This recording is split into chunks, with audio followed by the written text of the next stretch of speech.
నమస్తేనో నీ బాగున్నా మీరు బాగున్నారా? మనం బయట ఫ్లవర్ గోబీ, క్యాబేజ్ గోబీ ఇలా చాలా రకరకాలుగా తింటుంటాం కదా బయట.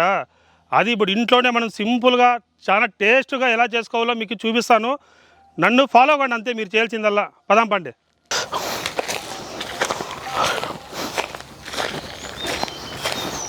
ఏన్నా బయట గోబీ మంచూరియా ఎన్నిసార్లు బయట తింటారు? ఒక్కసారి చేతులు పైకి ఎత్తండి అన్నా.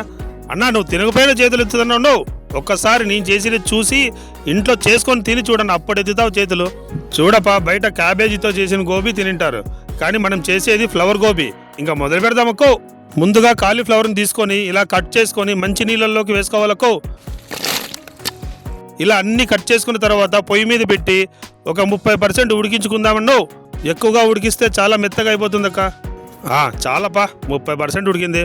ఇంకా నీళ్ళు అన్నీ ఉంచేసుకుందాం.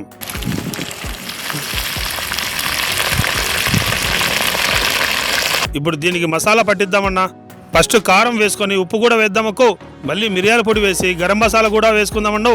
తర్వాత గోబీ కరకరలాడడానికి కార్న్ ఫ్లోర్ వేసి కడాన మైదా పిండి కూడా వేసుకుందామప్ప. ఇంకా చాలా ఏం అవసరం లేదు. ఇవన్నీ ఒకసారి బాగా కలిసేలా కొద్దిగా నీళ్ళు వేసి కలుపుకుందామన్నా.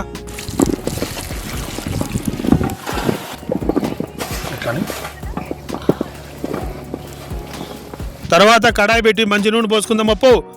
ఆయిల్ వేడిందప్ప.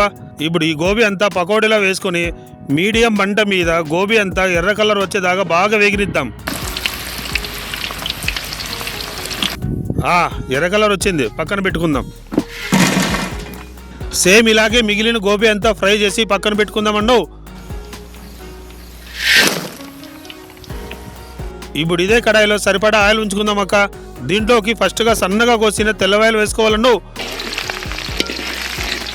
కొద్దిగా వేగిన తర్వాత చిన్నగా కట్ చేసిన ఎర్రగడ్డలు కూడా వేసుకుందామప్ప. ఎర్రగడ్డలు బాగా వేగిన తర్వాత పచ్చిమిరపకాయలు వేసుకుందామన్నో. దీన్ని ఒకసారి కలయబెట్టి కొద్దిగా మిరియాల పొడి, ఉప్పు, గరం మసాలా కూడా వేసుకొని మళ్ళీ ఒకసారి కలయబెడదామప్ప.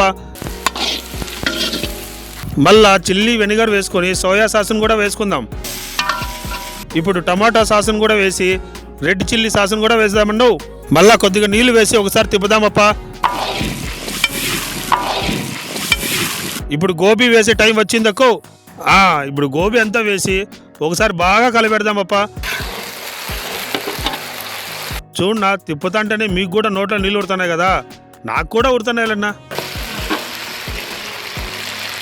కడాన చిన్నగా కట్ చేసుకున్న ఉల్లిబందును వేసుకుంటే అయిపోయా, ఫ్లవర్ గోబీ రెడీ. చూసావన్నా, సింపుల్గా 15 నిమిషాల్లో చాలా టేస్టీగా ఫ్లవర్ గోబీ రెడీ అయింది. ఒకసారి టేస్ట్ చేసి పేదలకు పంచుదామన్నా. మేము ఇంతగా కష్టపడుతున్నాం కదన్నా, మా కష్టానికి మీరిచ్చే విలువ ఏమంటే ఒక లైక్ చేసి సబ్స్క్రైబ్ చేయండి చాలు, అంతకుమించి ఏం వద్దన్నా.